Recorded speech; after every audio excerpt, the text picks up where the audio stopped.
ഏർവാടിയിൽ ചെന്നപ്പോൾ E K ഉസ്താദ് മഖാമിലേക്ക് കടക്കുകയാണ്. വഅലൈക്കുമുസ്സലാം ഇ കെ ഉസ്താദ്. ആളുകൾ ചോദിച്ചു, എന്താപ്പത്, ആരാ സലാം പറഞ്ഞത്? ഈ മഖാമിലുള്ള മഹാൻ എന്നോട് സലാം പറയുന്നു. ഖബറാകത്തിന്ന് സലാമീനെ കേട്ടോവർ ഖബറാകത്തുള്ളവരോട് മൊളിന്തോവർ. ആ ഇ കെ ഉസ്താദ് നിങ്ങൾ ബുദ്ധിമുട്ടാക്കിയിട്ടുണ്ട്. അതിൻ്റെ ശാപമാണ് ഇന്ന് നിങ്ങൾ അനുഭവിച്ചു കൊണ്ടിരിക്കുന്നത് മുഴുവനും. ഇന്നിപ്പോൾ നിങ്ങളെ അവസ്ഥ എന്താ? എവിടെ എത്തി നിൽക്കുന്ന ഇ കെ ഉസ്താദിന്റെ പാതയിൽ നിന്ന് പോയി ഈ വ്യാജ മുസ്ലിയാക്കന്മാർ, മൊയ്ലാമാർ, ഒന്നുമല്ല, അവരെ കൊണ്ടൊന്നും കഴിയില്ല, വെറുതെയുള്ള വാചകമടികൾ മാത്രമേ ഉള്ളൂ എന്ന് ഏറ്റവും ലാസ്റ്റ് നടന്ന ഇലക്ഷന്റെ റിസൾട്ട് അടക്കം നമുക്ക് നൽകുന്ന പാഠങ്ങളല്ലേ. ഞാൻ പറയുന്നത് നിങ്ങൾ മനസ്സിലാക്കണം. ഒരു തെരഞ്ഞെടുപ്പ് വരുമ്പോൾ ആളുകൾ വിജയിക്കും, ചിലർ പരാജയപ്പെടും, അടുത്ത ഇലക്ഷനിൽ തിരിച്ചുണ്ടാവും. അതല്ല എൻ്റെ വിഷയം. അതിനിവിടെ രാഷ്ട്രീയക്കാരുണ്ട്, രാഷ്ട്രീയത്തിൽ സജീവമായി പ്രവർത്തിക്കുന്ന ആളുകളുണ്ട്. അവരതിൻ്റെ വഴിക്ക് നീങ്ങണം. പക്ഷേ ഇപ്പോൾ കുറച്ച് കാലമായി നമ്മളെ മണ്ണാർക്കാടൊക്കെ അവിടുന്ന് അല്ല എന്നാ ഇ കെ ഉസ്താദ് പറയുന്നത്. ഇ കെ ഉസ്താദ് ഇപ്പോൾ ഞാൻ കാണിച്ച പ്രസംഗമല്ലേ, അതിൽ തന്നെ പറയുന്നുണ്ട്, ഇവരന്ന് തന്നെ മുസ്ലിം ലീഗിന് ബദലാകാനുള്ള ശ്രമമാണ് എ പി അബൂബക്കർ മുസ്ലിയാരുടെ നേതൃത്വത്തിൽ നടത്തിയത് എന്നാണ് ഇ കെ ഉസ്താദ് പറയുന്നത്. മൂപ്പര ഭാഷയിൽ തന്നെ നമുക്കത് കേൾക്കാം. അന്ന് തന്നെ ഈ ഒരു ശൈലിയുണ്ട്. ഇവർക്ക് ആളായി ഇപ്പം അബ്ദുൽ ഹക്കീം അസരിൻ്റെ ഒക്കെ വിചാരം എന്താ, മൂപ്പർക്ക് ഒരു രാഷ്ട്രീയ കുപ്പായക്കെട്ട് ഒരു MLA MP ഒക്കെ ആയ തിരക്കണില്ല എന്ന അവസ്ഥയിലുള്ള ഓരോ പണികളാണ്. ഇവരതിനു വേണ്ടി എവിടെ ഇറങ്ങിയോടുത്ത് മുഴുവനും പരാജയപ്പെടും. രാഷ്ട്രീയ പാർട്ടികളോട് നമുക്ക് പറയാനുള്ളത്, ഇവരെ ഈ വ്യാജ മൊയ്ലിയമാർ പിന്തുണക്കുന്നുണ്ടോ ഭയപ്പെടണം. ആ കൊല്ലെന്തായാലും പരാജയം ഉറപ്പാണ്, യാതൊരു സംശയവും അതിലില്ല. കാരണം അതെന്ന് തന്നെ ഇ കെ ഉസ്താദ് കറക്റ്റ് ചെയ്ത് പറയുന്നുണ്ട്. ആദ്യം ഒന്ന് കേട്ടോ നിങ്ങൾ. അതെന്ത് ചെയ്തു വെച്ചാൽ പാർലമെന്റ് ഇലക്ഷൻ മലപ്പുറം ജില്ലയിലും അത് പൊന്നാനിയിലും എല്ലാം തന്നെ എന്ത് ചെയ്തു, അത് പോലീസിന്റെ കൂടാ, അല്ലെങ്കിൽ പിന്നെ അത് സാധിക്കൂല. ഒരു കയ്യിൽ സ്വർഗവും ഒരു കയ്യിൽ നരകവും തലയിൽ അറുകൾക്കും എന്നിട്ട് നാട് മുഴുവൻ പൂരി ചുറ്റി എന്ത് പറഞ്ഞു, ലീഗിനെ തറപറ്റിക്കണം,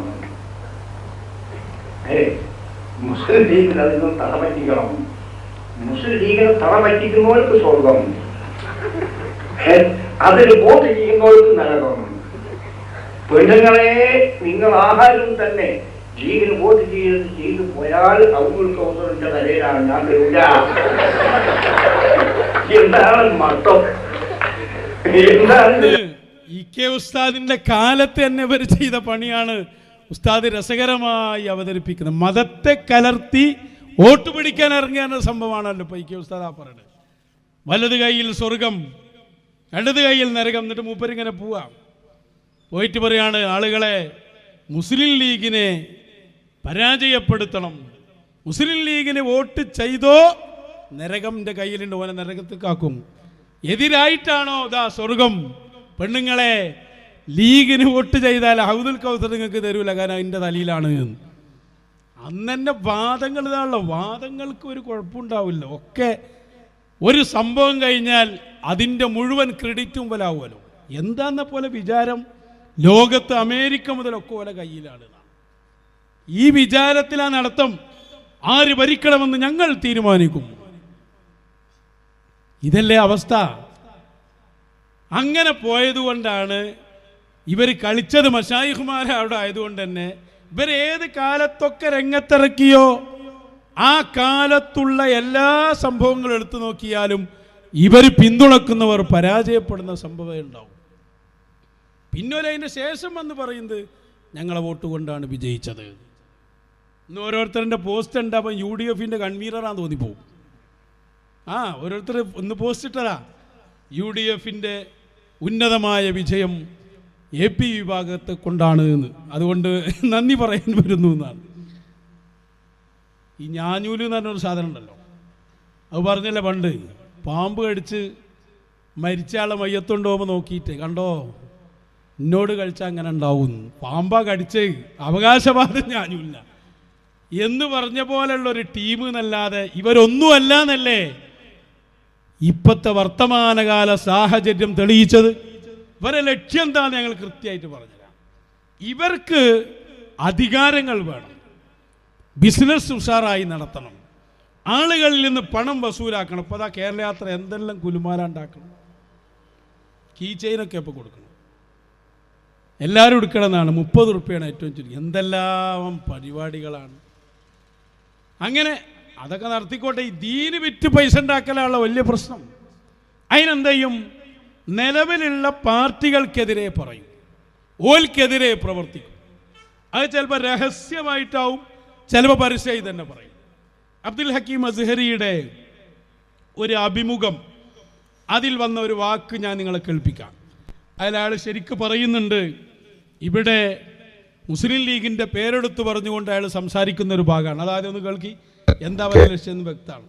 കേരളത്തിൽ ഇനി ഏത് ഗവൺമെന്റ് ആയാലും അങ്ങനെ പ്രത്യേകിച്ചൊന്നും മുസ്ലിങ്ങൾക്ക് കിട്ടുന്നില്ല. ഗവൺമെന്റിന് ലീഗ് ഭരിക്കുമ്പോഴും അങ്ങനെ തന്നെയാണോ?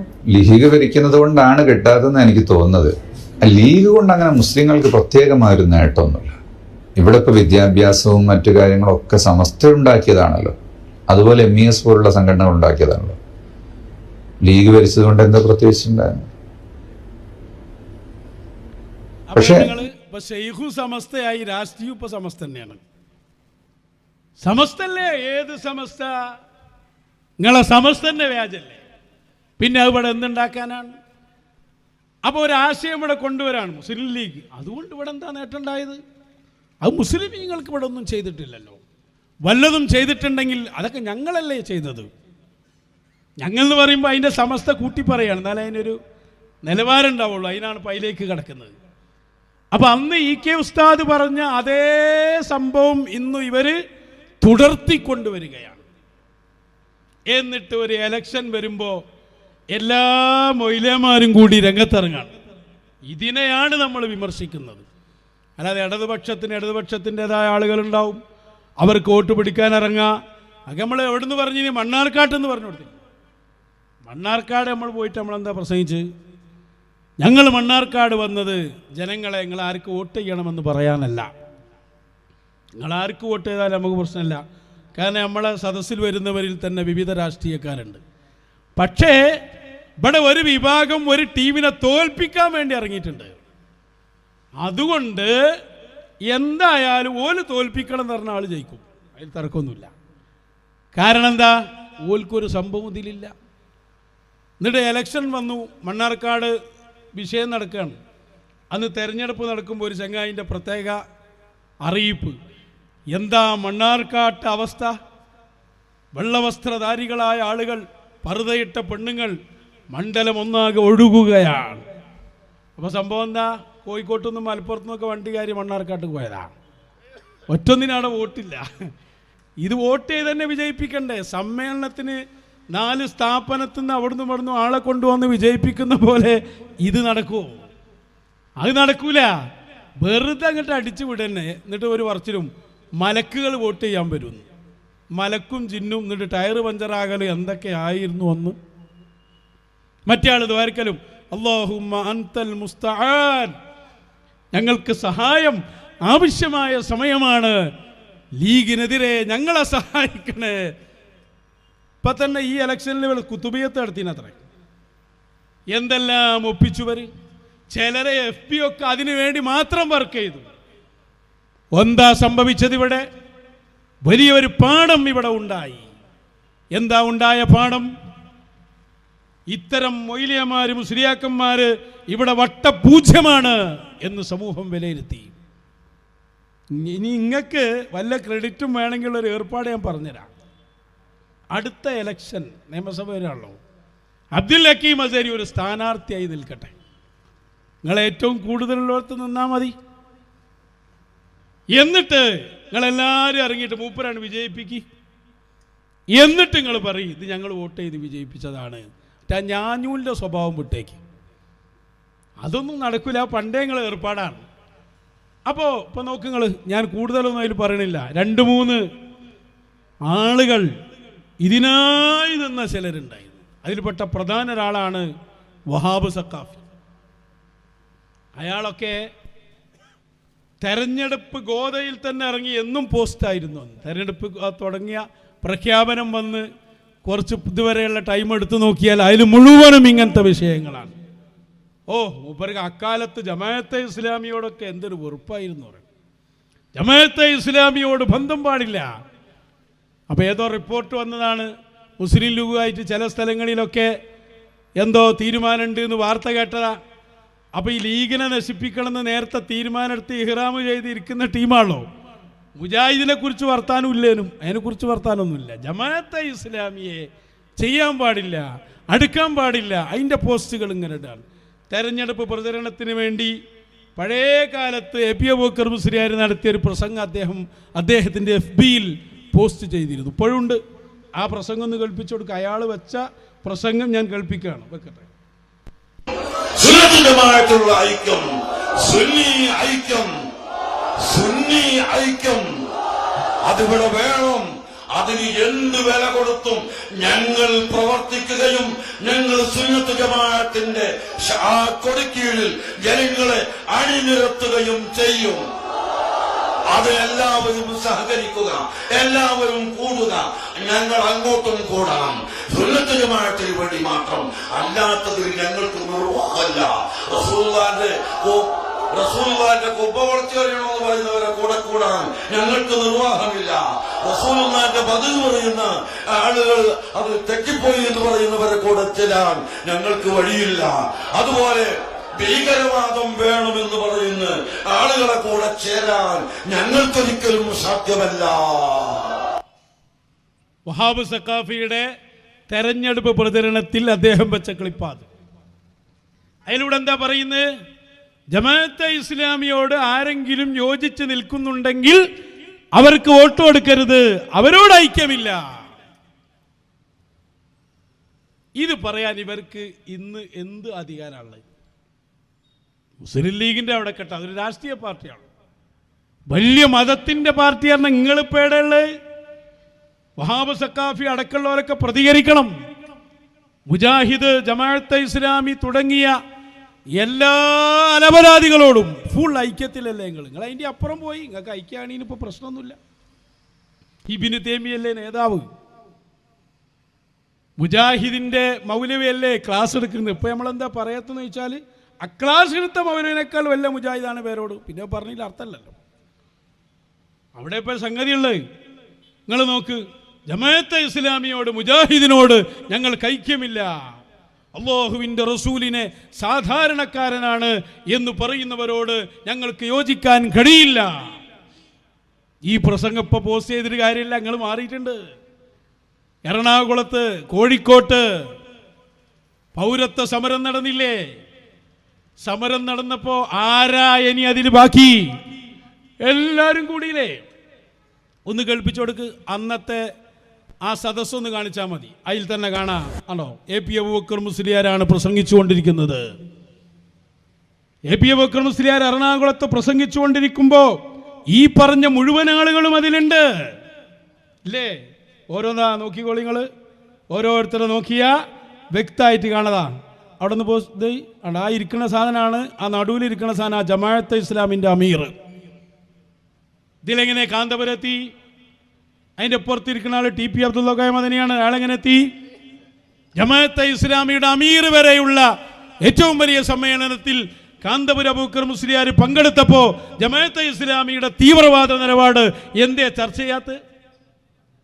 അന്ന് നിങ്ങൾ ഈ CA സമരം നടത്തിയപ്പോൾ ഞങ്ങൾ തിരുവനന്തപുരം മുതൽ അങ്ങ് കാസർഗോഡ് വരെ എല്ലാ ജില്ലകളിലും ഞങ്ങൾ ഇറങ്ങി ഉണർത്തു സംഗമങ്ങൾ നടത്തി. ഇവർ ചെയ്യുന്നത് ശരിയല്ല, ഈ ഭീകരവാദികൾക്കൊപ്പം ഇരുന്നു കൊടുക്കാൻ പാടില്ല എന്ന് പറഞ്ഞ ഏക സംഘമുണ്ടെങ്കിൽ അത് സാവിയത്തു സൂഫിയ മാത്രമാണ്. ജമാഅത്തെ ഇസ്ലാമിന്റെ കൂടെ ഇരിക്കാൻ പറയാൻ നിങ്ങൾക്ക് എന്താ അധികാരമുള്ളത്? അവനാൻ ചെയ്യുന്നതിന് കുഴപ്പമൊന്നുമില്ലേ? അപ്പോൾ വഹാബ് സഖാഫി തെരഞ്ഞെടുപ്പ് പ്രചരണത്തിൽ ഏർപ്പെട്ടപ്പോൾ അവനാൻ്റെ ഹാല് മറന്നുപോയി. മുജാഹിദിൻ്റെ കൂടെ ഇരുത്താമെന്ന് പറയേണ്ടിയില്ല. മുജാഹിദിന് കൈയൊടുക്ക് വരെ കാണാം. ഹുസൈൻ മടവൂരുള്ള ഒരു സ്ഥലത്ത് ആണോ കാന്തപുരം അബൂബക്കർ മുസ്ലിയാർ വന്ന് കൈ കൊടുക്കുന്ന ആർക്കാന്നൊന്ന് ശ്രദ്ധിച്ചു നോക്കിയോളി. അതാ ഹുസൈൻ മടവൂരാത്. ഇതെങ്ങനെ പറ്റി? ഹുസൈൻ മടവൂർ അള്ളാഹുവിൻ്റെ റസൂല് സ്വല്ലല്ലാഹു അലൈഹി വസല്ലം തങ്ങളുടെ കുബ്ബ പഠിക്കണം എന്ന് പറഞ്ഞ മുജാഹിദിൽ അങ്ങല്ലേ? പേരോട് അതിലപ്പുറം പറയണാണ് പോട്ടെ. അപ്പൊ നിങ്ങൾ ഇതിപ്പോ ഇനിയിപ്പോ ജമാഅത്ത് മുജാഹിദ് ഒന്നുമില്ല, അതിൽ നിങ്ങൾ മുങ്ങി കുളിച്ചെടുക്കുക. ഒരു രാഷ്ട്രീയ പാർട്ടിയെ പറയാം, നിങ്ങൾക്ക് എന്താ അധികാരം? മറ്റാളൊത്തിന് പേരോടൊത്തിന് പേരോട് പിന്നെ ആ കൂടുള്ളത് ഷമീർ മൗലവി എന്ന് പറഞ്ഞ ജമാഅത്തിന്റെ നേതാവാണ്. ആ ഉള്ളിലൂടെ ഉണ്ട് കയ്യിനൊരു പിടുത്തം, ഉസ്താ നമ്മളൊക്കെ ഒന്നെന്നെയാണ് കേട്ടോ, പേടിക്കണ്ട. ജമാഅത്തെ ഇസ്ലാമിൻ്റെ ആ ക്ലിപ്പേറ്റ് വരുന്ന മൗലവിൻ്റെ കയ്യും പിടിച്ചാണ് പേരോണ്ട നൃത്തം. എങ്ങനെയുണ്ട് നിങ്ങളെ ജമാഅത്തെ ഇസ്ലാമി ആയിട്ടുള്ള ബന്ധം? അപ്പൊ ജമാഅത്തെ ഇസ്ലാമി മുജാഹിദ് പോലുള്ള ആളുകൾ അവരോട് ബന്ധം പാടില്ല എന്നാണ് പറയുന്നതെങ്കിൽ അതിൻ്റെ ആദ്യത്തെ ഇരയും ആദ്യത്തെ റോൾ മോഡലും നിങ്ങളാണ്. നമ്മളെ കാലത്ത് പോലെ എന്തൊക്കെ പറയുന്ന ഓർമ്മ ഉണ്ടോ? വഹാബി ഫ്ലൈറ്റിലുണ്ടെങ്കിൽ ആ ഫ്ലൈറ്റിൽ നിന്ന് ചാടണം അല്ലേ? വഹാബി മക്കത്തുണ്ടെങ്കിൽ അവിടെ നിൽക്കാൻ പാടില്ല നമ്മൾ. ഇതൊക്കെ അല്ലേ നിങ്ങൾ അന്ന് എത്ര സ്ട്രോങ് ആയിരുന്നു അല്ലേ? എന്തൊക്കെയാണ് പറഞ്ഞു കൂട്ടിയിരുന്നത്. ഇപ്പോൾ വഹാബിപ്പും ജമാഅത്തെ ഇസ്ലാമി ഫുള്ള് ഒന്നാ. തെരഞ്ഞെടുപ്പ് വരുമ്പോൾ ലീഗിനെ കൊട്ടണം, അതിനൊരു ജമാഅത്തെ ഇസ്ലാമിനോടൊരു എതിർപ്പ്. ഇതൊക്കെ എന്ത് ദീനാണോ? രാഷ്ട്രീയപരമായി ഇപ്പോൾ രാഷ്ട്രീയ പാർട്ടികൾ അങ്ങോട്ടും ഇങ്ങോട്ടും വിമർശിക്കട്ടെ, നിങ്ങൾക്ക് എന്തായാലുള്ളത് ഒന്നുമില്ലല്ലോ. ഇനി അതിലും വലിയ രസം എന്താണെന്നറിയോ? വഹാബ് സഖാഫി അമ്പലക്കടവ് ഫൈസിൻ്റെ ക്ലിപ്പ് പോസ്റ്റ് ചെയ്യാണ് തെരഞ്ഞെടുപ്പ് കാലത്ത്. ഇതൊക്കെ വലിയ സംഭവമാണല്ലോ അല്ലേ? നമ്മൾ പറയില്ല അവസാന കാലമാകുമ്പോൾ ചെന്നായയും ആടുകളൊക്കെ ഒരു സ്ഥലത്തുണ്ടാവും. എത്ര അത്ഭുതത്തോടെയാണ് പറയുക. ഇത് പറയുന്നത് പോലെ വല്ലാണ്ട് ഇറങ്ങിയതാ കുറച്ച് മൊയ്ലേമാർ. എന്നിട്ട് ഒരാൾ വന്നിട്ട് മുസ്ലിം ലീഗിനെ ഒരു കാലത്ത് EK ഉസ്താദ് പറയേണ്ട സമയത്ത് വിമർശിച്ചിരുന്നു എന്നൊക്കെ ലീഗിനെതിരെ അമ്പലക്കടവ് പറയുന്ന ക്ലിപ്പ് വഹാബ് സഖാഫി പോസ്റ്റ് ചെയ്യുന്നു. എന്താ ഐക്യം, എന്താ നിയ്യത്ത്? രണ്ടു കൂട്ടരും ഇങ്ങോട്ട് ഒന്നിച്ച് വന്ന് ഒരേ ലെവലിൽ വന്നിട്ട് പണിയെടുക്കണേ. അയാൾ പോസ്റ്റ് ചെയ്ത അടുത്ത ക്ലിപ്പ് അതായിരുന്നു. അതൊന്ന് കേട്ടോളി. ഞാൻ ഓർക്കുകയാണ് 1979 ഞാനന്ന് കൊണ്ടോട്ടി തുറക്കൽ പുളിക്കലിന് തൊട്ടടുത്ത് പഠിച്ചുകൊണ്ടിരിക്കുക. SSLC 76 കഴിഞ്ഞ് പഠിച്ചുകൊണ്ടിരിക്കുക. ആ സമയത്താണ് 79 പുളിക്കലിൽ മുജാഹിദ് സംസ്ഥാന സമ്മേളനം നടക്കുന്നത്. വലിയ ആരവങ്ങളോടുകൂടി വലിയ പ്രചണ്ഡമായ പ്രചരണ കോലാഹലങ്ങൾ നടത്തി മുജാഹിദ് സംസ്ഥാന സമ്മേളനം നടത്തിയപ്പോൾ ആ സമ്മേളനത്തിന്റെ സമാപന പ്രഭാഷണത്തിൽ ഒരു മുസ്ലിം MLA ഇങ്ങനെ പ്രസംഗിച്ചു. പ്രസംഗത്തിന്റെ ഉള്ളടക്കം ഇങ്ങനെയാണ്: എന്റെ സിരകളിൽ രക്തമൊഴുകുന്ന കാലത്തോളം സുന്നികൾക്കെതിരെ ഞാൻ പടപൊരുത്തുമെന്നാണ് ആശയം. വാക്കിൽ ചെറിയ വ്യത്യാസമുണ്ട്. അതൊക്കെ അയാൾക്ക് ഇപ്പോൾ ഓർമ്മ എന്നാണ്. ഇതിൻ്റെ ഒരു ഇടക്കാലത്തൊക്കെ മറന്നുപോയതെന്ന്. ചിലതൊക്കെ എപ്പോഴും ഇങ്ങനെ ഓർമ്മ വന്ന് തുടങ്ങിയതേ ഉള്ളൂ. ഇതിനു മുമ്പ് ലീഗിന് വേണ്ടിയാണ് ഒരുപാട് പ്രസംഗിച്ചതും ഇതിൻ്റെ സന്ദർഭമൊക്കെ പറഞ്ഞു കൊടുത്തതാണ്. അത് നമ്മൾ EK ഉസ്താദിൻ്റെ നിലപാട് പറയുമ്പോൾ നമ്മൾ പറയുന്നുണ്ടല്ലോ, ഞങ്ങൾ EK ഉസ്താദിൻ്റെ നിലപാടിലാണ് ആദർശപരമായി പറയേണ്ടടുത്തത് ആരോടും പറയും. അത് EK ഉസ്താദ് പറഞ്ഞിട്ടുണ്ട്. അതേ സമയത്ത് EK ഉസ്താദ് അന്നും ഇന്നും എന്നും പാണക്കാട് സാദാത്തീങ്ങളെ ഉന്നതി പറയുകയും അവരെ കൂടെ നിൽക്കുകയും ചെയ്ത ആളാണ്. ഇതല്ലേ പറയേണ്ടത്? അപ്പം അങ്ങനത്തെ പ്രസംഗങ്ങൾ മുഴുവൻ പോസ്റ്റ് ചെയ്ത് തെരഞ്ഞെടുപ്പ് പ്രചരണ രംഗത്തെ ആൾ സജീവമായി. പിന്നെ ഞാൻ നോക്കുമ്പോൾ പിറ്റത്തെ ദിവസം വേറൊരു പോസ്റ്റാണ്. അതിലെന്താ പറയുന്നത് അറിയോ? അയാൾ പറയുന്നത് ചില സ്ഥാനാർത്ഥികളായി നിന്ന ആളുകളുണ്ട്, അവരുടെ പഴയ പ്രസംഗം നമ്മൾ മറന്നു പോകരുത്. പഴയ പ്രസംഗങ്ങളൊക്കെ എടുത്ത് അയാൾക്കെതിരെ രംഗത്ത് വരികയാണ്. പലതുണ്ട്, അതിലൊന്നേ കേൾപ്പിച്ചു തരാം. നമ്മളെ എളമരം ജബ്ബാറാജി ഉണ്ടല്ലോ, ജബ്ബാറാജിനെ തോൽപ്പിക്കാനാണല്ലോ കാര്യമായിട്ട് എല്ലാവരും കൂടി, എല്ലാ മൊയ്ലാമാരും കൂടി മദർസിലെ പട്ടിക എടുത്തു വെച്ച് വോട്ടർ പട്ടികയായിട്ട് നടന്നത്. അപ്പം അന്ന് വഹാബ് സഖാഫി പിന്നാലെ കൂടിയതാണ്. എന്നിട്ട് അഥവാ ജയിച്ചാൽ നമ്മളെ വോട്ട് കൊണ്ടെന്ന് പറയണം, അതിനൊരു ഒഴിഞ്ഞുമാറലും ഉണ്ടാവും. അപ്പം പിന്നെ ഞാനൂലിൻ്റെ സ്വഭാവം അവിടെ എപ്പോഴും ഉണ്ടാവുമല്ലോ. ഇതൊന്നും ഇനി നടക്കൂല. നിങ്ങൾ അന്ന് ചെയ്ത പണികൾ ഇതൊക്കെയാണ്. അദ്ദേഹത്തിൻ്റെ വേറൊരു പോസ്റ്റ്, അതിലെ പ്രസംഗം ജബ്ബാറാജിൻ്റെ പ്രസംഗം തന്നെ കേൾപ്പിക്കുന്നുണ്ട്. അതൊന്ന് വെച്ചുകൊടുക്ക്. കാര്യം എന്നോട് ഇപ്പൊ എന്നെ കുറിച്ച് ഇപ്പം നേരെ അക്കരെ കായലത്തും അതുപോലെ പല സ്ഥലങ്ങളിലും മാങ്കടവുണ്ടായി, പല സ്ഥലങ്ങളിലും വഹാബ് സഖാഫിയൊക്കെ ഇങ്ങനെ ക്ലിപ്പിട. എനിക്ക് സീറ്റ് കിട്ടാത്തത് കൊണ്ട് വല്ലാത്ത വെറുപ്പാണ്. അതാണ് ഈ രീതിയില് ഞങ്ങൾ ചളാരി സംസ്ഥയുടെ ആളായതുകൊണ്ട്, ലീഗൽ സെല്ലിന്റെ ആളായതുകൊണ്ടൊക്കെയാണ്. അതല്ലെങ്കിൽ അങ്ങനെ ആകുമായിരുന്നു, ഇങ്ങനെ ആകുമായിരുന്നു എന്നൊക്കെ പറഞ്ഞു. ഞാൻ ഇവിടെയുള്ള ഈ മുടിക്കുട്ടികള് ഏതെങ്കിലും ഉണ്ട്, റെക്കോർഡ് ചെയ്ത് വെച്ചോ, എഴുതി വെച്ചോ. ജീവിതകാലം, ശിഷ്ടജീവിതം എത്ര കാലമുണ്ടെങ്കിലും നിന്റെയൊക്കെ പടിവാതിൽ നിന്ന് ഏതെങ്കിലും ഒരു സ്ഥാനം കിട്ടുന്നതിനേക്കാൾ എനിക്ക് അഭിമാനവും അന്തസ്സും തോന്നുന്നത് ഏതെങ്കിലും ഒരു സമസ്ത ഓഫീസിലോ മുസ്ലിം ലീഗ് ഓഫീസിലോ പ്യൂണിന്റെ പണിയെടുക്കുന്നതാണ്. നിന്റെ ഒന്നും കാലിലേക്ക് വരില്ല ശിഷ്ടജീവിതം മുഴുവൻ ഈ ബുദ്ധിയുള്ള കാലഘട്ടത്തോളം. അങ്ങനെ തോന്നണ്ട. ഈ പ്രസംഗമായിരുന്നു ഇവരതിൽ ഇയാൾക്ക് ആരും വോട്ട് ചെയ്യരുത് എന്ന് പറയാൻ വേണ്ടിയിട്ട് വ്യാപകമായി പ്രചരിപ്പിച്ചു. എന്നിട്ട് അതിന് പോസ്റ്ററുകളൊക്കെ ഉണ്ടാക്കി, ഒരുപാടുണ്ട്, ഞാൻ അതിലേക്ക് കടക്കുന്നില്ല. എന്നിട്ട് മൂപ്പരിങ്ങനെ നിൽക്കുന്നു, വോട്ടില്ല. ഇവന് മൊയ്ലിയന്മാരെല്ലാവരും കൂടി ഇറങ്ങി. ഇവനൊരു വിചാരം എന്താ അറിയോ, പ്രത്യേകിച്ച് ഇതിൻ്റെ എല്ലാ ഫിത്തിനിൻ്റെയും അടിത്തറ കിടക്കുന്നത് ബിസിനസ്മാനിലാണ്. കാരണം അയാളിത് ഒപ്പിച്ച് മുസ്ലിം ലീഗിനെതിരെ പ്രവർത്തിച്ച് ഒരു ടീമിനെ അടർത്തിയെടുത്ത് അയാൾക്കൊരു രാഷ്ട്രീയ പാർട്ടി ഉണ്ടാക്കിയിട്ട് മുന്നേറണം. അതിനുള്ള തട്ടിപ്പാണ് ഇവിടെ നടന്നുകൊണ്ടിരിക്കുന്നതൊക്കെ. അതിനയാൾ ഉടനെ ചെയ്തത് ഈ വഹാബിനെ പോലെയുള്ളവരെ ഉപയോഗപ്പെടുത്തുന്നു. വലിയ കുറുക്കൻ്റെ ബുദ്ധിയാണ്. പുറത്തൊരു സംഭവം ഉണ്ടാവില്ല.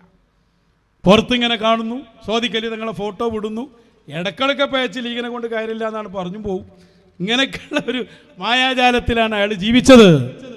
ഒടുവിൽ അതിൽ തന്നെ നേരത്തെ ഇ കെ വിഭാഗത്തിൽ സജീവമായിരുന്ന ചില ആളുകളെ കൂടി ഹക്കീം അസ്ഹരിയുടെ വലയത്തിൽ കുടുക്കി. അങ്ങനെയാണ് അവരെ കൊണ്ടും നേരത്തെ എ പി വിഭാഗം കളിച്ച കളി കളിപ്പിച്ചത്. ഈ ഇലക്ഷനിൽ നമ്മൾ പഠിക്കേണ്ട ഒരു കാര്യമാണ്. രണ്ട് ടീമാണ് സമസ്തന്റെ നേതാക്കളോ പാണക്കാട് സാദാത്യങ്ങൾ അംഗീകരിക്കുന്നതിനെ കുറിച്ചല്ല ഞാൻ പറയുന്നത്. ഈ പറയുന്ന വ്യാജ മുസ്ലിയാക്കന്മാർ അവർ ഒരുമിച്ചാണ് രംഗത്തിറങ്ങിയത്. വഹാബ് ഈ പോസ്റ്റർ ഇട്ടുകൊണ്ടേയിരിക്കുകയാണ് ഇങ്ങനത്തെ എല്ലാ സഖാഫികളും. അപ്പം അപ്പുറത്ത് വേറൊരുത്തനെ ഇറക്കിയിട്ടുണ്ട്. ഇതൊക്കെ ഹക്കീമിൻ്റെ തന്ത്ര. ആ ആള് വന്നിട്ട് ജബ്ബാർ ഹാജിക്കെതിരെ പ്രസംഗിക്കുന്നു. നോക്കൂ നിങ്ങൾ അദ്ദേഹത്തിൻ്റെ ആ പ്രസംഗത്തിൻ്റെ ഒരു ചെറിയ ഭാഗം. ഇരിക്കണം, കരുതലോടെ നീങ്ങണം, അത് പറയാനാണ് നമ്മളോട് ഒരുമിച്ച് കൂടിയത്. അപ്പോ ഓരോ പഞ്ചായത്തിലും നിങ്ങൾ ആലോചിച്ച് നോക്ക്, ഒരു ജില്ലാ കമ്മിറ്റിയിൽ വന്ന ആളാരാ?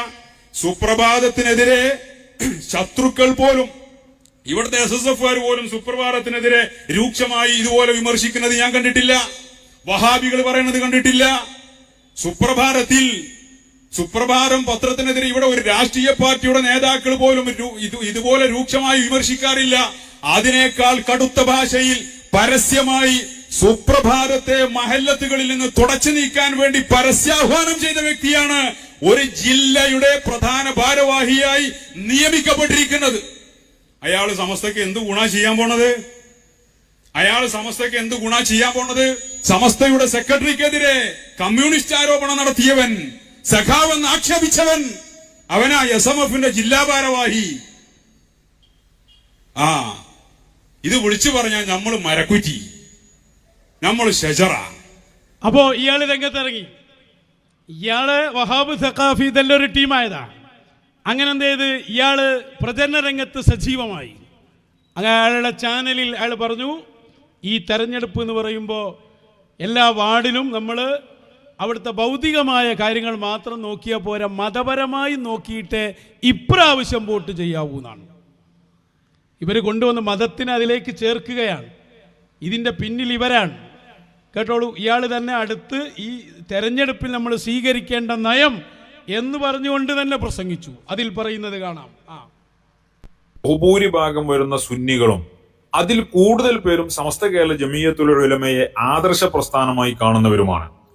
അതിനാൽ തന്നെ മുൻകാലങ്ങളിൽ നിന്ന് വിഭിന്നമായി നാടിന്റെ പുരോഗതിയെ പരിഗണിക്കുന്നത് പോലെ തന്നെ ആദർശപരമായ പുരോഗതിയെയും പരിഗണിക്കേണ്ട തെരഞ്ഞെടുപ്പുകളാണ് നമ്മുടെ മുമ്പിലുള്ളത്.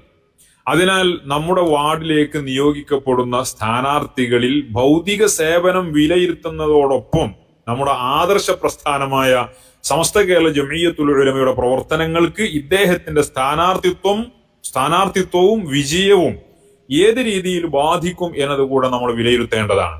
സ്വാഭാവികമായും ഒരു വാർഡ് മെമ്പറുടെ അപ്പൊ ഈ പ്രാവശ്യം വോട്ട് കഴിയുമ്പോൾ ആളുകളോട് പറയുന്നത് വെറും അവിടെ വാർഡ് മെമ്പർ അല്ലെങ്കിൽ പഞ്ചായത്ത്, ജില്ലാ പഞ്ചായത്ത് ഇതിലേക്കൊക്കെ വരുന്ന ആളുകൾ നമുക്ക് ആവശ്യമായ ഭൗതിക സഹായം ചെയ്യുന്നുണ്ടോ എന്ന് മാത്രം നോക്കിയാൽ പോരാ, നമ്മളെ സംഘടന അതിന് ഗുണം ചെയ്യുന്നുണ്ടോ എന്ന് കൂടി നോക്കിയിട്ടേ വോട്ട് ചെയ്യാവുന്ന. എന്നിട്ട് മുമ്പ് കത്തിക്കയറുകയാണ്.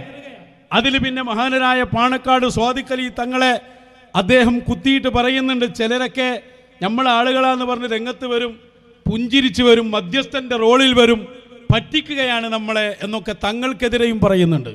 ആ ഭാഗം കൂടി കേൾക്കാം. തീരുമാനങ്ങളും നയങ്ങളുമായി നമ്മുടെ നേതാക്കൾ മുന്നോട്ട് പോയപ്പോൾ മധ്യസ്ഥ റോളിൽ ചുണ്ടിൽ ചിരി പടർത്തി കടന്നു വന്ന് നമ്മുടെ നിഷ്കളങ്കരായ നേതാക്കളുടെ നിഷ്കളങ്കതയും വിശാല മനസ്കതയെയും ചൂഷണം ചെയ്ത് അവരുടെ ആത്മാഭിമാനത്തെ മാധ്യമങ്ങളിലൂടെയും തെരുവുകളിലും പിച്ചു ചീന്താൻ അണികളെയും പലപ്പോഴും പാർട്ടി നേതാക്കൾ നേരിട്ട് തന്നെയും അവസരം സൃഷ്ടിക്കുകയും ചെയ്തതും നമ്മളാരും മറന്നിട്ടില്ല. അങ്ങനെ ഓരോന്നും മറന്നിട്ടില്ല. തെരഞ്ഞെടുപ്പിന്റെ പ്രചരണ രംഗത്തിറങ്ങിയ മൊയ്ലിയമാരാ ഇതിന്റെ ലാസ്റ്റ് പറയുന്നുണ്ട്, അങ്ങനെ നമ്മുടെ സംഘടനക്കെതിരായ ആളാണ് സ്ഥാനാർത്ഥിയായി വന്നതെങ്കിൽ അത്തരം ആളുകൾ ആ ആളുകളോട് നോ വോട്ട് ചെയ്യൂല, സഹകരിക്കൂല എന്ന് പറയാൻ നമ്മൾ തയ്യാറാകണം. കൃത്യമായ പിന്നെ തെരഞ്ഞെടുപ്പ് പ്രചരണമാണ് രണ്ട് ടീമും നടത്തിയത്. വെച്ചോടുക്ക് പറയട്ടെ. ആരാണ് എന്ന് നാം കണ്ടുകൊണ്ടിരിക്കുകയാണ്. ഇത്തരം സാഹചര്യങ്ങൾ നിലനിൽക്കുന്നതിനാൽ സമസ്തക്കാരനും സുന്നിയുമായ നീതിബോധവും സ്വത്വബോധവുമുള്ള ഓരോരുത്തരും തങ്ങളുടെ സ്ഥാനാർത്ഥിയെ വീക്ഷിക്കുകയും അങ്ങനെ വീക്ഷിക്കുമ്പോൾ പല കാര്യങ്ങളും പരിഗണിക്കേണ്ടതായും വരുന്നുണ്ട്. മേൽപ്പറഞ്ഞ വിശേഷണങ്ങളുള്ള സ്ഥാനാർത്ഥിയാണ് നിങ്ങളുടെ മുന്നിലേക്ക് കടന്നു വരുന്നതെങ്കിൽ നിർഭയം നിർദയം നോ എന്ന് പറയാനും പ്രാക്ടിക്കലായി പ്രവർത്തിക്കാനും നമുക്ക് സാധിക്കണം. വർഷങ്ങളായി നാം കണ്ടുകൊണ്ടിരിക്കുന്ന ഈ അനീതിക്കും അന്യായത്തിനും നമ്മുടെ നേതൃത്വം അനുഭവിക്കേണ്ടി വന്ന അവഹേളനങ്ങൾക്കും വഞ്ചനകൾക്കും പരിഹാരമായി ഈ അവസാന നാളിൽ നമ്മുടെ മുന്നിലുള്ള മാർഗങ്ങളും അവസരങ്ങളും നന്നായി വിനിയോഗിക്കാൻ ഈ അവസരം നാം ഉപയോഗപ്പെടുത്തേണ്ടതാണ്. അപ്പൊ എല്ലാം തുറന്നു പറഞ്ഞു. പ്രത്യേകിച്ച് ജബ്ബാർ ഹാജിയെ പോലെയുള്ള ആളുകളെ ഫോക്കസ് ചെയ്തിറങ്ങി. AP വിഭാഗത്തിന്റെ എല്ലാ ചാനലുകളും അതിനുവേണ്ടി ഉപയോഗപ്പെടുത്തി. വഹാബ് സക്കാഫിയെ പോലെയുള്ള മത്സരിച്ച് പോസ്റ്റ് ഇട്ടു. കൂട്ടത്തിൽ കരുളായിക്കാരനും ഇറങ്ങി. മൊയ്ലിയമാര് തലങ്ങും വലങ്ങും ഓടി. രാത്രി ഒഴിവില്ലാതെ വോട്ടുപിടുത്തത്തിനായി നടന്നു. വിജയമുറപ്പിച്ചു. എന്തായാലും തോൽപ്പിക്കുമെന്ന പ്രഖ്യാപനങ്ങൾ ഉണ്ടായി. എന്നിട്ട് എന്തായിപ്പോ ഒരു കാര്യം ലോകം മനസ്സിലാക്കി. ജനങ്ങളാണ് ഇവിടെ വിധി എഴുതുന്നവർ. പൊതുജനമെന്ന് പറയും. ഇത് നിങ്ങൾ കണക്ക് കൂട്ടിയെടുത്ത് പേച്ചതാ. മൊയ്ലിയന്മാരിരുന്ന് കണക്കൂട്ടണ എങ്ങനെയാ? നിങ്ങള് ഓല സമ്മേളനത്തിൽ വരുന്ന തലയെക്കെട്ടിന്റെ എണ്ണം നോക്കിയിട്ടാ ഒരു യൂണിറ്റ് എടുക്കി, അല്ലെങ്കിൽ ഒരു മഹല്ലെടുക്കി. ഇപ്പൊ മലപ്പുറം മഹല്ല്, ഈ മഹലിൽ സംഘടനയിൽ വർക്ക് ചെയ്യുന്ന എത്ര ആളുണ്ടാവും? ഏത് സംഘടനയിലെടുത്തോളി, വളരെ കുറഞ്ഞ ശതമാനം, ഒരു 5%, ഏറിപ്പോയാൽ ഒരു 10%, എല്ലാ സംഘടനയും കൂടി കൂട്ടിയാൽ ബാക്കിയുള്ളവരൊക്കെ പൊതുജനങ്ങളാണ്. സുന്നികളാണെങ്കിൽ അവർ മമ്പർത്തും മടവൂരൊക്കെ പോകുന്ന ജനറൽ ഒരു സംഘടനയില്ലാത്ത ആളുകൾ, അവരാ കൂടുതൽ. ഈ കണക്ക് ഞങ്ങൾ നേരത്തെ പറഞ്ഞു തന്നപ്പോൾ നിങ്ങൾ കളിയാക്കി. ഇന്നേതായാലും നിങ്ങളുടെ ഈ രണ്ടു കൂട്ടരും ഇറങ്ങി എന്നതിൻ്റെ തെളിവുകൾ ഒരുപാട് ഇറങ്ങി. നിങ്ങൾ ജനങ്ങളോട് വഅ്ള് പറഞ്ഞു, സ്വർഗം നരകമടക്കം പറഞ്ഞു. എന്തെല്ലാം വഅ്ള്. ഒരാൾ വഅ്ള് പറഞ്ഞ് നമ്മുടെ ഈ സ്ഥാനാർത്ഥി നമുക്ക് ഇഹത്തിലും പരത്തിലും ഗുണമുണ്ടാകുന്ന അങ്ങനെ എന്തെല്ലാം പ്രസ്താവനകൾ കൊണ്ടുവന്നു. എല്ലാവരും കൂടി ഇറങ്ങി. താനാളൂർ എന്ന് പറയുന്ന ഒരു സ്ഥലത്ത് ലീഗിന്റെ ആളായി പോയി എന്ന കാരണത്താൽ മുശാവറ മെമ്പറുടെ നേതൃത്വത്തിൽ അയാളെ പുറത്താക്കി. അതിവിടെ വന്നതാണ്. ഇങ്ങനെ നിങ്ങൾ അരയും തലയും മുറുക്കി ഇറങ്ങിയിട്ടും നിങ്ങളുടെ പ്രചരണമോ പ്രവർത്തനമോ ഒരു ചുക്കും ഇവിടെ ചെയ്തില്ല. നിങ്ങൾ വട്ടപൂജ്യമാണ് എന്ന് ഈ ഇലക്ഷൻ ഇവിടെ തെളിയിച്ചില്ലേ കൂട്ടുകാരെ? ഏതെങ്കിലും സ്ഥലത്ത് നിങ്ങൾക്ക് അതിന്റെ ഫലം ചെയ്യാൻ കഴിഞ്ഞോ? ജബ്ബാറാജി ആദ്യം നമ്മളോട് പറഞ്ഞു ഒരു 5000 ഒക്കെ കിട്ടുന്നതാണ്. ഇപ്പോൾ നോക്കുമ്പോൾ 13,000-ലേറെ ഭൂരിപക്ഷത്തിനകത്ത് അയാൾ ജയിച്ചത്. ഇങ്ങനെയാണ് നിങ്ങൾ എല്ലാ സ്ഥലത്തൊന്നും കൂടിക്കൊടുക്കുക, ഒരു ഉസാറായി ജയിച്ചോളും. ഇവരെ കൂട്ടിയതാ പ്രശ്നം. അതാണ് ആളുകൾ നാടന്മാർ ഇറങ്ങി പറയാൻ തുടങ്ങി. എന്താ ഈ മൊയിലേമാരെ കഥ, നിങ്ങളെ ഇടയലേഖനൊക്കെ ഒന്ന് നിർത്തിയെന്നാണ് യൂട്യൂബിലൊക്കെ ഇരുന്ന ആൾക്കാർ പറയണത്. ഏതാ ആളുകൾ തന്നെ നമുക്കറിയില്ല, പക്ഷെ പറയുന്നത് മൊയിലേമാരോടാ, പറയിപ്പിക്കുകയാണ്. വ്യാജന്മാരിറങ്ങിയിട്ട് ഈ വർഗത്തിന് തന്നെ അപമാനമായി പോയി. ഞാൻ കേട്ടൊരു അവലോകനം ഒന്ന് വെച്ചു കൊടുക്കെടുക്ക്. ഇറങ്ങി തിരിച്ചത് എന്തായാലും ഇത്തരത്തിൽ ഇടയലേഖനങ്ങൾ ഇറക്കി വോട്ട് ഭിന്നിപ്പിക്കുന്നതിന് വേണ്ടി ശ്രമിച്ച, അല്ലെങ്കിൽ മതം പറഞ്ഞ് വോട്ട് ഇടതുപക്ഷത്തിന് കിട്ടുന്നതിന് വേണ്ടി, മതം കലർത്തി ഇടതുപക്ഷത്തിന് വോട്ട് കിട്ടുന്നതിന് വേണ്ടി ചില ഉസ്താദുമാർ നടത്തിയ ശ്രമം അത് പൊതുജനം തള്ളിക്കളഞ്ഞു. അതിനെതിരെ പൊതുജനം വിധി എഴുതി. ഇനിയെങ്കിലും ഈ ഉസ്താദുമാരോട് പറയാനുള്ളത്, ഇത്തരത്തിലുള്ള ഇടയലേഖനങ്ങൾ ഇറക്കി നിങ്ങൾ നാണം കെടാൻ നിൽക്കരുത് എന്ന് മാത്രമാണ്. 505 പഞ്ചായത്തുകളിലാണ് UDF ഭരണം നേടിയത്. അതുപോലെ മുനിസിപ്പാലിറ്റിയുടെ കാര്യം നോക്കുകയാണെങ്കിലും, ജില്ലാ പഞ്ചായത്തിന്റെ കാര്യം നോക്കുകയാണെങ്കിലും, കോർപ്പറേഷന്റെ കാര്യം നോക്കുകയാണെങ്കിലും UDF വലിയ മുന്നേറ്റം നടത്തി. ഈ ഉസ്താദ്മാർ ഇപ്പോൾ ആരായി?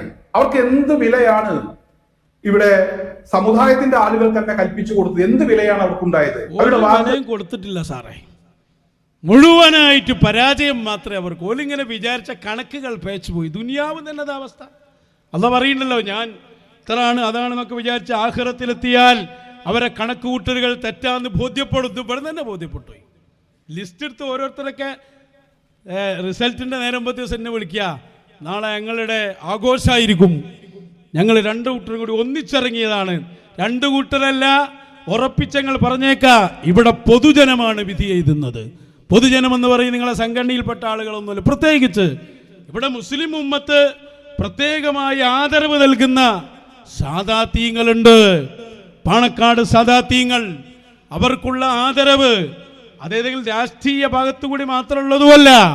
മഹാനരായ പാണക്കാട് പൂക്കോയത്തങ്ങളും അവിടുത്തെ മക്കളും, അതുപോലെ തന്നെ ഇവിടുത്തെ സമൂഹത്തിന് വളരെയേറെ ഗുണം ചെയ്ത ഒരുപാട് സംഭവങ്ങളും ഇതൊക്കെ ആളുകൾക്കറിയാം.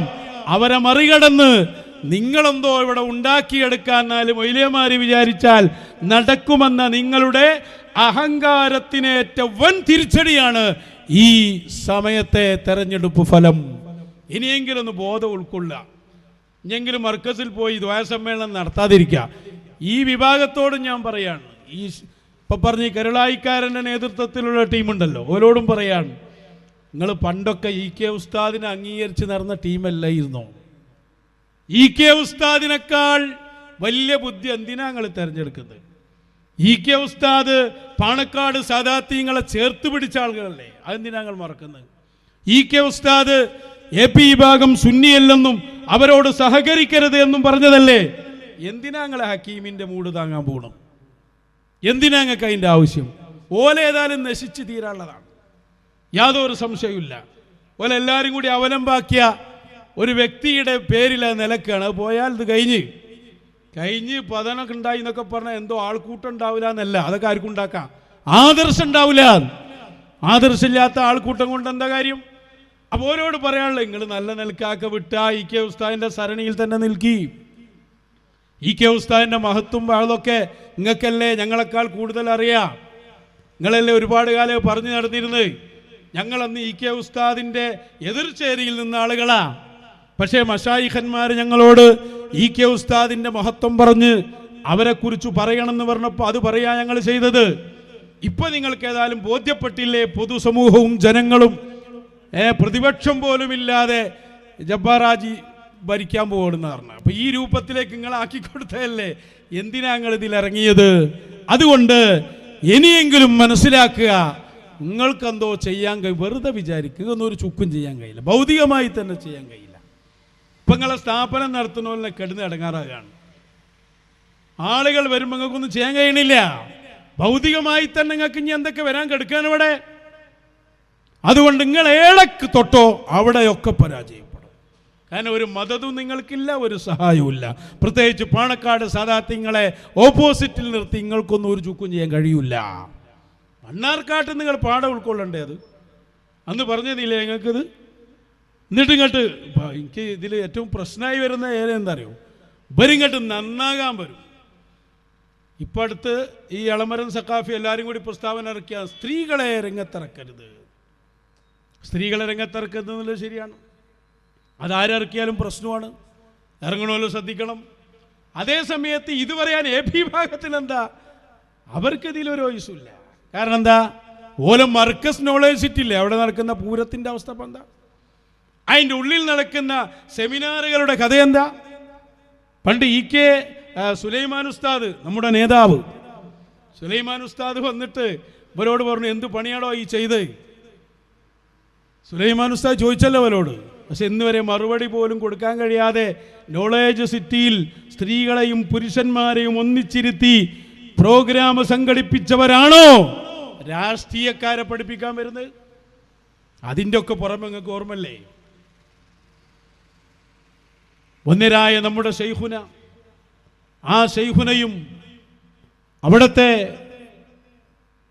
ഭാര്യയും പോകുന്ന യാത്രയിൽ ഒളിക്യാമറ കൊണ്ട് ഫോട്ടോ എടുത്ത് എല്ലാ സ്ഥലത്തും എത്തിച്ച ശുചായികളല്ലേ ഇവർ? നിങ്ങളാണോ അന്യ സ്ത്രീകളുടെ ഫോട്ടോവും അല്ലെങ്കിൽ രംഗപ്രവേശമൊക്കെ വഴുതു പറയുന്നത്? ഇതൊക്കെ പൊന്മളയെ പോലുള്ളവരെന്നെ അംഗീകാരം കൊടുത്ത് പറയിപ്പിച്ചല്ലേ? തെളിവ് ഞങ്ങളുടെ കയ്യിലില്ലേ? അപ്പൊ നിങ്ങൾക്കിതൊന്നും പറയാൻ ഇന്ന് ഒരു അധികാരവുമില്ല. നിങ്ങളുള്ളത് എവിടെയെന്ന് ആദ്യം ചിന്തിക്കുക. എന്താ നോളേജ് സിറ്റിയിൽ അന്നത്തെ വാർത്ത? ജസ്റ്റ് ഒന്ന് കേൾപ്പിച്ചു കൊടുക്കുക. സംയുക്തമായാണ് 3 ദിവസം നീണ്ടുനിന്ന climate action summit Markaz knowledge സിറ്റിയിൽ സംഘടിപ്പിച്ചത്. ശാസ്ത്രജ്ഞരും അധ്യാപകരും വിദ്യാർത്ഥികളടക്കം 40 രാജ്യങ്ങളിൽ നിന്നായി 200-ലധികം പ്രതിനിധികൾ സമ്മിറ്റിൽ പങ്കെടുത്തു. സമസ്തയുടെയും മാർക്കസിന്റെയും നേതൃത്വത്തിൽ നടക്കുന്ന പരിപാടിയിൽ നിന്ന് വ്യത്യസ്തമായി സദസ്സിലും വേദിയിലും വനിതകളുടെ പ്രാതിനിധ്യം സജീവമായിരുന്നു. പ്രഭാഷകരായും ശ്രോതാക്കളുമായെല്ലാം വനിതകളുണ്ടായിരുന്നു. പ്രത്യേക വേർതിരിവില്ലാതെയായിരുന്നു പങ്കാളിത്തവും. ഇതാണ് സമസ്തയ്ക്കകത്തും പുറത്തും ചർച്ചയാകാൻ കാരണം. സംഘടനയ്ക്കകത്ത് വലിയ ചർച്ചയായതിനെ തുടർന്ന് സമസ്ത കേരള ജമിയത്തുൽ ഉലമ പ്രസിഡന്റ് ഇ സുലൈമാൻ മുസ്ലിയാർ പ്രസ്താവന പുറത്തിറക്കി. സ്ത്രീ പുരുഷന്മാർ ഇടകലർന്ന് വേദി പങ്കിടുന്ന വിഷയത്തിൽ സമസ്തയും സുന്നി പ്രസ്ഥാനവും നേരത്തെ സ്വീകരിച്ചു വരുന്ന നിലപാടുകളിൽ യാതൊരു മാറ്റവുമില്ലെന്ന് സുലൈമാൻ മുസ്ലിയാർ വ്യക്തമാക്കുന്നു. നോളജ് സിറ്റിയിൽ നടന്ന ക്ലൈമറ്റ് സമ്മിറ്റിലെ സമസ്ത പാരമ്പര്യത്തിന് വിരുദ്ധമായി നടന്ന വിഷയങ്ങൾ സംബന്ധിച്ച് ബന്ധപ്പെട്ടവരുടെ വിശദീകരണം തേടി ഉചിതമായ നടപടി സ്വീകരിക്കുമെന്നും പ്രസ്താവനയിൽ പറയുന്നു. അതും പറയാനൊരു സുലൈമാൻ ഉസ്താദ് ഉണ്ടായത്, അതല്ലേ ഞങ്ങൾ ഈ പറഞ്ഞുകൊണ്ടിരിക്കുന്നത്. പക്ഷേ അതിലും വലിയ ആളാണല്ലോ ബിസിനസ്മാൻ. അതിലൂടെ കഴിച്ചില്ലായി അപ്പുറത്തൂടാൻ പോയിണ്ടാവും. ഞാനങ്ങനെ മറുപടി ഒന്നും ലാസ്റ്റുള്ള ചെയ്യുന്നതാണ്. നല്ലോണം ശ്രദ്ധിക്കുക. ഈ ഉലമാ ഹബീബായ തങ്ങൾ പറഞ്ഞൊരു വാക്കുണ്ട്, മുഹമ്മദുർ റസൂലുള്ളാഹ്. ഒരു കാലം വരും, ആ കാലഘട്ടത്തെ കുറിച്ച് പറഞ്ഞു, ഉലമാഉഹും ശർറു മൻ തഹ്ത അദീമിസ് സമാ, ആകാശത്തിന്റെ ചുവട്ടിലുള്ളവരിൽ ഏറ്റവും ശർറ് പിടിച്ചവർ അന്നത്തെ പണ്ഡിതന്മാരാകുമെന്ന് ഹബീബ് റസൂലുള്ളാഹി സ്വല്ലല്ലാഹു. അതല്ലേ നമ്മൾ കാണുന്ന മശായിഖിന്റെ അടുത്തേക്കുള്ള വഴി തടയാ. രാഷ്ട്രീയക്കാരിവിടെ രാഷ്ട്രീയ പ്രവർത്തനം നടത്തുമ്പോൾ അതിൽ പോയി ഇടങ്കോലിടുക, എന്നിട്ട് ജയിച്ചാൽ ഞങ്ങളാണ് എന്ന അവകാശവാദം ഉന്നയിക്കാനുള്ള പണി ചെയ്യുക, തോറ്റമ്പിയിട്ടും പരാജയം മനസ്സിലാക്കാതിരിക്കുക. ഇതൊക്കെ ഈ ടീമല്ലേ ചെയ്തുകൊണ്ടിരിക്കുന്നത്. ആളുകൾക്കിടയിൽ ബിസിനസ് എന്ന് പറഞ്ഞ് ആളുകളുടെ പണം വസൂലാക്കുക, ദീന് വിറ്റ് കാശുണ്ടാക്കുക. അല്ലാഹുവിന്റെ റസൂൽ സ്വല്ലല്ലാഹു അലൈഹി വസല്ലം തഖ്റുജുൽ ഫിത്നതു മിൻഹും, അവരിൽ നിന്ന് ഫിത്ന പുറപ്പെടും, അവരിലേക്ക് തന്നെ മടങ്ങും. ത്വഹ റസൂലുള്ളാഹി. നിങ്ങൾ കൈവച്ച ഏത് മേഖലയായതില്ലാത്ത ഒറ്റ നിൽപ്പിന് നമുക്ക് എത്ര പറയാണ്ട്. നമ്മളെ ഈ കുറഞ്ഞ കാലത്തിൻ്റെ ഇടയിൽ നമ്മൾ പറഞ്ഞത് നിമിഷപ്രിയ നിങ്ങൾ മറന്നുപോയോ? ആസ്വദിക്കാൻ കാത്തിരിക്കുന്നവർ മറന്നുപോയോ? അതൊക്കെ ഇപ്പം എന്താ, ഇപ്പം എവിടെ എത്തിയിരിക്കുന്നത്?